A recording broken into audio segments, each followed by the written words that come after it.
पार्वती से कहा शंकर जी ने, अरे मैं बहुत दूर से आया हूँ, भूख लगी है, भोजन कहाँ है? बोले रखा है, ले लो। अरे रोज तो परोस कर देती थी, आज? बोले अपने आप ले लो। शंकर जी ने कहा क्या बात हो गई? मुझे पता है नारद जी आए थे।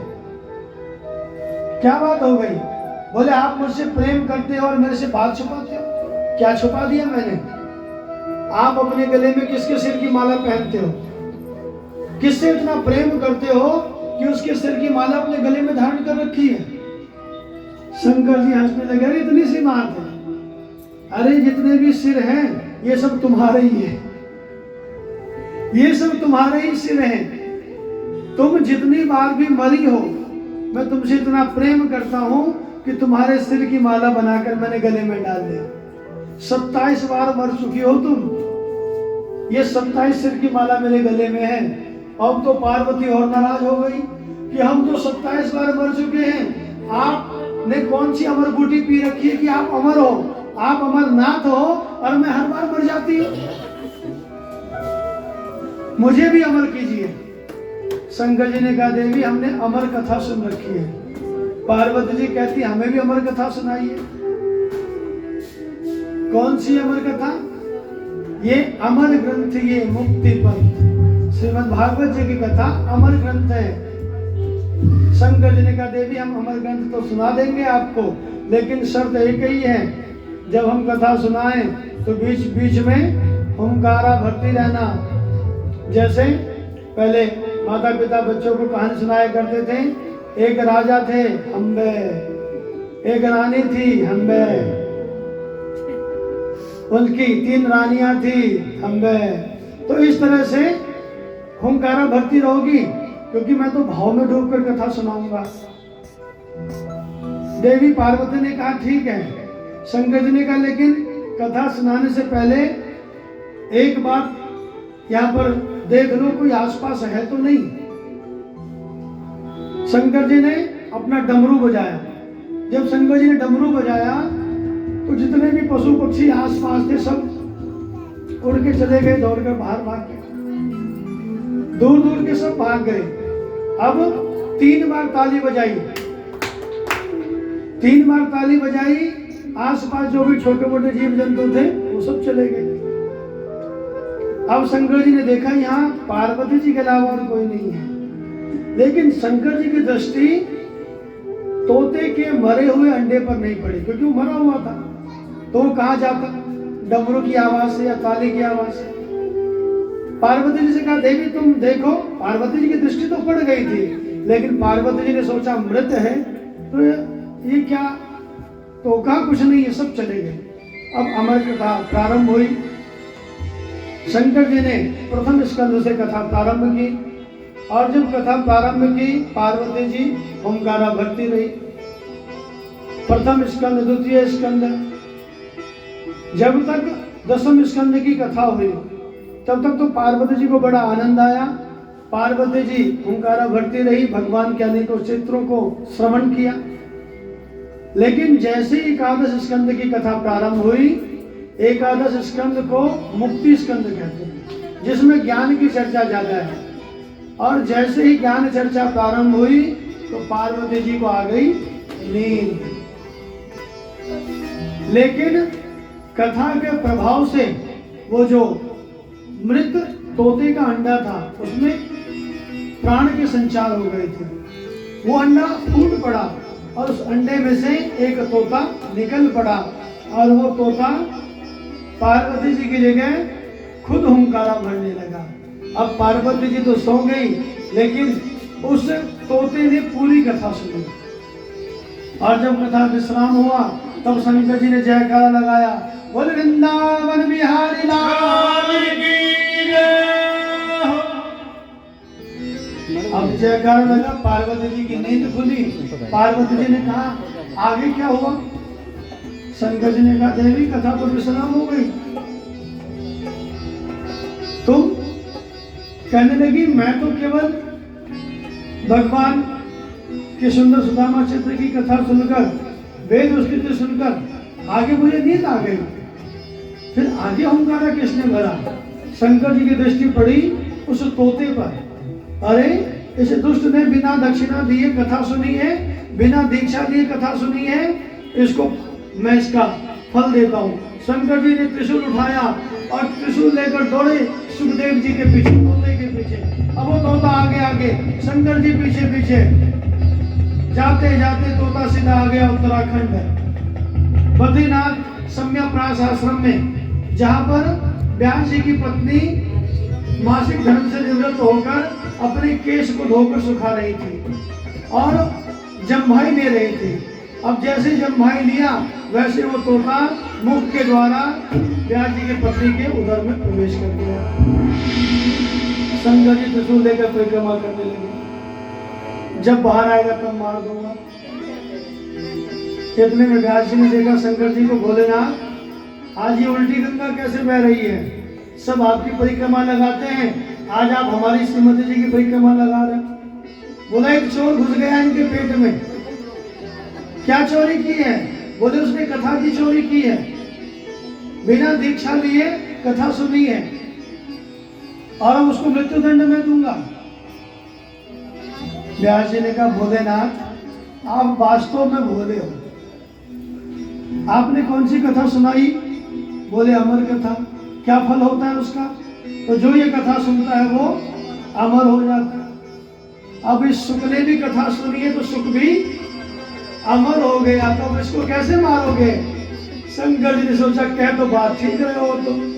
अब शंकर जी ने आशीर्वाद देकर प्रस्थान किया, लेकिन गर्भ में जो वो सुख है वो 12 वर्ष तक मां के गर्भ में ही रहा, बाहर नहीं आया। एक दिन व्यास जी ने अपनी पत्नी के गर्भ से वेद ध्वनि सुनी, तब व्यास जी ने प्रार्थना की बेटा अब तुम आ जाओ, तुम्हारी मां को कष्ट हो रहा है। और अभी वो सुखदेव पेट में ही है, संवाद चल रहा है। सुखदेव कहते हैं यहाँ मैं ठीक हूँ, यहाँ मैं भगवान से जुड़ा हूँ, बाहर आते ही मैं माया में लिपट जाऊंगा। बच्चा जन्म लेते ही रोता है, माया रुलाती है तो मैं रोना नहीं चाहता। व्यास जी ने कहा चिंता मत करो, मैं गारंटी लेता हूँ माया से तुम्हें कोई परेशानी नहीं होगी। सुखदेव कहते हैं जो माया में खुद फंसा है वो माया से बचाने की गारंटी कैसे दे सकता है? आप खुद माया में फंसे हो, माया से बचाने की गारंटी तो केवल माधव दे सकता है, जो माया का पति है। माया धवो यस्य सह माधव। यदि माधव अगर गारंटी दे तब तो मैं जन्म लूं। व्यास जी ने प्रार्थना की तो स्वयं माधव ने, बाकी बिहारी जी ने सुखदेव जी को गर्भ में दर्शन दिए, और जब गर्भ में दर्शन हुए सुखदेव जी को तब सुखदेव जी ने जन्म लिया। बोले सुखदेव जी महाराज की जय।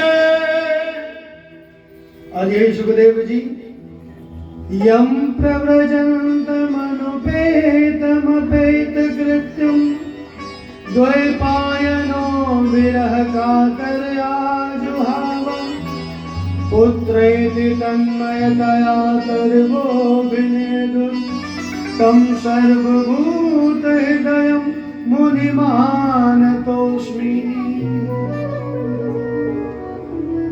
सुखदेव जी ने जन्म लेते ही प्रव्रज्या ग्रहण कर ली। यम प्रव्रजन, संन्यास ले लिया सुखदेव जी ने जन्म लेते ही। तप करने के लिए वन की ओर जाने लगे। व्यास जी ने देखा इतना योगी बेटा जिसका भी कोई संस्कार ही नहीं हुआ, ना नामकरण संस्कार, ना जातकर्म संस्कार, ना यज्ञोपवीत संस्कार, सीधे सन्यासी। ऐसे योगी बेटे के पीछे हा पुत्र कहते हुए व्यास जी दौड़े, लेकिन सुखदेव जी ने उत्तर नहीं दिया। वृक्षों ने उत्तर दिया कि जिसको तुम अपना पुत्र कह रहे हो, अरे कई जन्मों में तुम उसके पुत्र बन चुके हो और वो तुम्हारा पिता बन चुका है। इस जन्म में ये तुम्हारा पुत्र है और तुम इसके पिता हो। अरे ये साक्षात हरि है, ये साक्षात हर है, ये जगत का कल्याण करने के लिए आया है, ये जगत को श्रीमद् भागवत महापुराण की कथा रूपी अनुपम दान करने के लिए आया है, इसलिए इसको जाने दो। सुखदेव जी गए हैं और अभी तक वापस नहीं आए। लेकिन जब व्यास जी ने श्रीमद् भागवत महापुराण की रचना की तो श्रीमद् भागवत महापुराण के 2-2 श्लोकों को अपने 4 शिष्यों को बुलाया, जयमनी, सुमंतु, वैशंपायन आदि को, उनको 2-2 श्लोक रटवाए और कहा जाओ पूर्व, पश्चिम, उत्तर, दक्षिण चारों दिशाओं में इन 2 श्लोकों का गान करो। जहां भी मेरा बेटा होगा इन श्लोकों को सुनते ही वो खिंचा हुआ चलाएगा। चारों शिष्य गए हैं। एक गुफा में सुखदेव जी आंखें बंद कर कर ब्रह्म का ध्यान कर रहे थे और वहां जाकर व्यास जी के शिष्य ने बड़ा सुंदर भगवान की सुंदर झांकी का श्लोक पाठ किया। कहते हैं बरहापीडं नटवर बपु कर्णयो कर्णिकारं बिभ्रद्वासः कनककपिशं वैजयन्तीं च मालाम् रन्ध्रान् वेणुर्धर सुधया पूरयन् गोपवृन्दै वृन्दारण्यं स्वपदरमणं प्राविशद गीत कीर्ति। भगवान बांके बिहारी जी ने मोर पर पंख का मुकुट धारण किया हुआ है। बरहा पेड़म नटवर बपु, नट जैसा सुंदर वेश बनाया है, सुंदर पीतांबर धारण किया हुआ है, गले में बैजंती फूलों की माला है और हाथों पर सुंदर बांसुरी है, होठों पर रखकर उसका सुंदर तान कर रहे हैं। ऐसे सुंदर बांके बिहारी जी जिनका वर्णन सुनते ही सुखदेव जी की ब्रह्म समाधि खुल गई, ब्रह्म समाधि छूट गई कि कोई ब्रह्म, कोई भगवान इतना सुंदर हो सकता है। अरे हमारे बांके बिहारी इतने सुंदर हैं। भक्त कहते हैं तेरा किसने किया श्रृंगार सांवरे, तेरा किसने किया श्रृंगार सांवरे, तेरा किसने किया श्रृंगार सांवरे, तेरा किसने किया श्रृंगार सांवरे। लगे दुल्हा सा दिलदार सांवरे, लगे दुल्हा सा दिलदार सांवरे, लगे दुल्हा सा दिलदार सांवरे, लगे दुल्हा सा दिलदार सांवरे। तेरा किसने किया श्रृंगार सांवरे, तेरा किसने किया श्रृंगार सांवरे।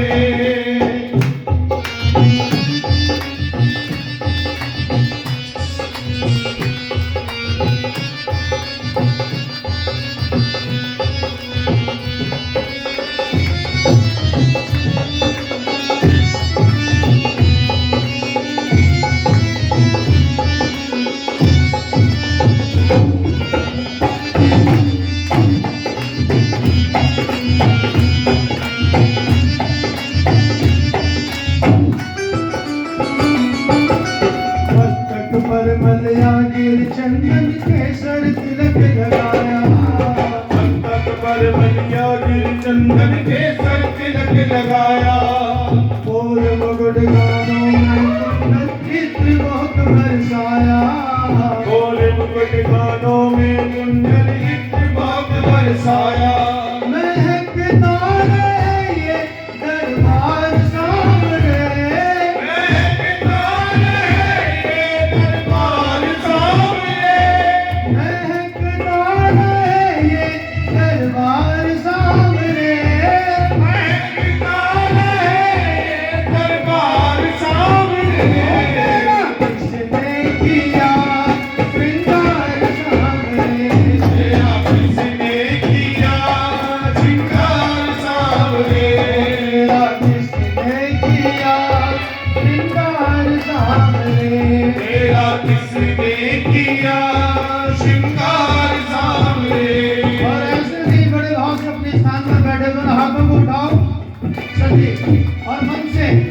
रिझाते हुए बिहारी जी को। ओ तेरा किसने किया श्रृंगार सावरे, तेरा किसने किया श्रृंगार सावरे, तेरा किसने किया श्रृंगार सावरे, तेरा किसने किया श्रृंगार सावरे। हो।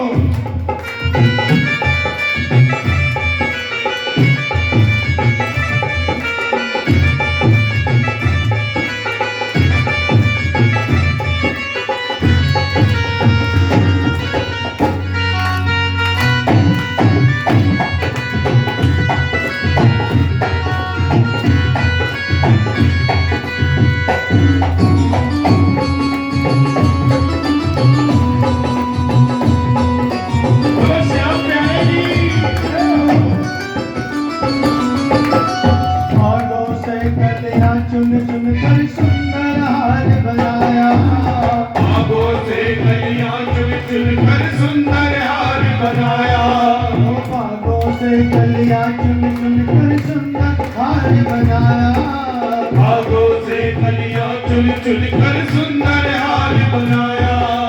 रहे सलामत हाथ सदा वो जिसने तुझे सजाया, रहे सलामत हाथ सदा वो जिसने तुम्हें सजाया, सजाता रहे वो हर बार सामने, सजाता रहे वो हर बार सामने, सजाता रहे वो हर बार सामने, सजाता रहे वो हर बार सामने। किसने किया श्रृंगार सामने, तेरा किसने किया श्रृंगार सामने, लगे दुल्हा सा दिलदार सामने, लगे दुल्हा सा दिलदार सामने, लगे दुल्हा सा दिलदार सामने, लगे दुल्हा सा दिलदार सामने। ओ तेरा किसने किया श्रृंगार सामने, तेरा किसने किया श्रृंगार सामने। बोले भाग्य बिहारी लाल की।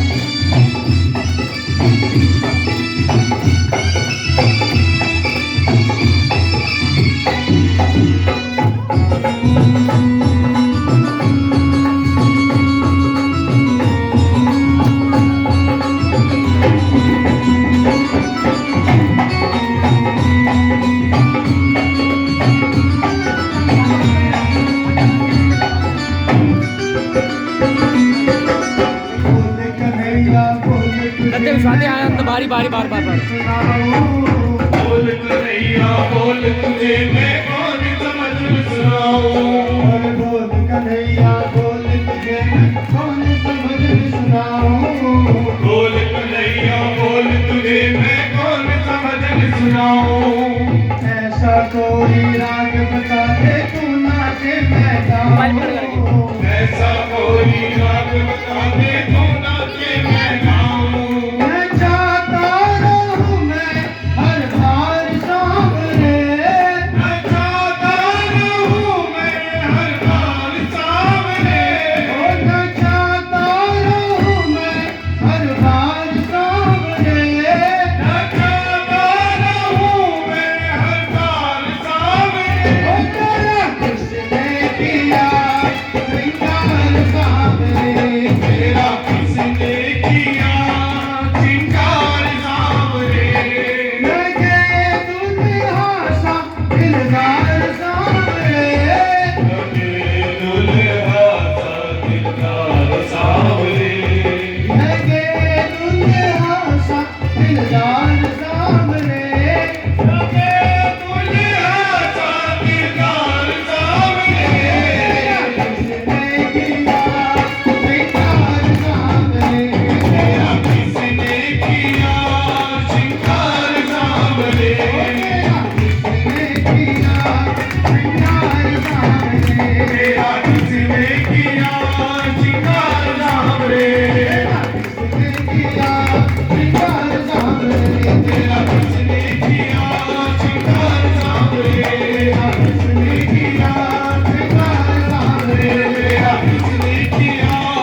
किसने किया श्रृंगार सावरे, तेरा किसने किया श्रृंगार सावरे। इतने सुंदर बिहारी जी, इतने सुंदर बागे बिहारी जी। सुखदेव जी ध्यान छोड़कर खड़े हो गए और दौड़कर पास आए, लेकिन प्रभु सुखदेव जी को ध्यान आया कि जो जरूरी है, ये जरूरी नहीं कि कोई सुंदर हो। आगे को हो जाएंगे, थोड़ा थोड़ा आगे हो जाओ, थोड़ा आगे हो जाओ, आगे जो सुंदर हो उसका स्वभाव भी अच्छा हो। आगे हो जाओ, प्रेम से बोलो राधे राधे। ये जरूरी नहीं कि जो सुंदर है उसका स्वभाव भी अच्छा हो। सुखदेव जी ने सोचा सुंदर तो बहुत है, ऐसो चटक मटक सो ठाकुर तीनों लोकन हो गए। इतने सुंदर हैं, लेकिन क्या पता स्वभाव कैसा हो, क्योंकि व्यक्ति का स्वभाव भी अच्छा होना चाहिए। और उसी समय व्यास जी के शिष्य ने भगवान के स्वभाव वाला श्लोक सुनाया।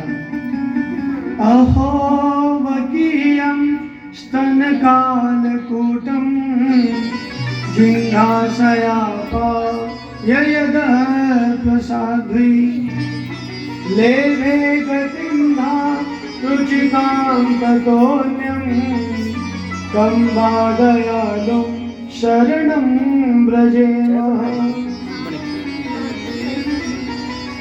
कितने दयालु हैं हमारे बिहारी जी कि जब 6 दिन के थे तो पूतना विष देकर मारने आई थी, लेकिन बिहारी जी ने कहा कि ये मेरे लिए गिफ्ट लेकर आई है। सब अलग अलग गिफ्ट लाते हैं, ये पूतना मौसी विष का गिफ्ट लेकर आ गई, लेकिन कुछ लेकर तो आई है। अरे विष ही लेकर आई है और जो मुझे देने के लिए कुछ लाई है, तो मेरा भी फर्ज है कि मैं भी इसको कुछ प्रदान करूं। तो भगवान तो अपना सर्वस्व देते हैं, तो भगवान ने अपना गोलोक धाम पूतना को प्रदान कर दिया। अभी देवकी जी बैठी हैं, यशोदा मैया बैठी हैं, लेकिन पूतना को पहले मोक्ष प्रदान कर दिया। तो बताओ इतना ही दयालु स्वभाव का कौन होगा कि जो मारने वाले को भी तार दे, उससे बड़ा दयालु और कौन होगा। ऐसे की शरण में जरूर जाना चाहिए। हरे राम राम राम सीता राम राम राम।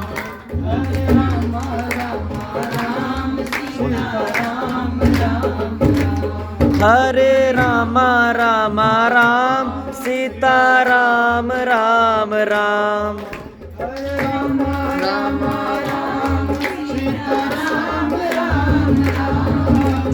राम राम राम सीता राम राम राम। सीता हरे राम राम राम सीता राम राम राम।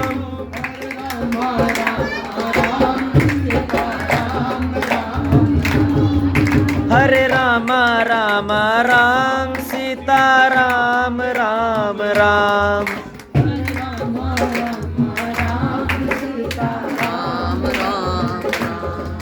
हरे राम राम राम सीता राम राम राम। ऐसा स्वभाव किसका होगा जो मारने वाले को भी तार दे, तो उसकी शरण में जरूर जाना चाहिए। राम जी ने जब अहिल्या की पापनी का उद्धार किया पत्थर की शिला पर पहले उसका अलग ही और तब अहिल्या ने स्तुति की कि मैंने बहुत बड़ा पाप किया था, लेकिन आज आपने मेरा उद्धार कर दिया।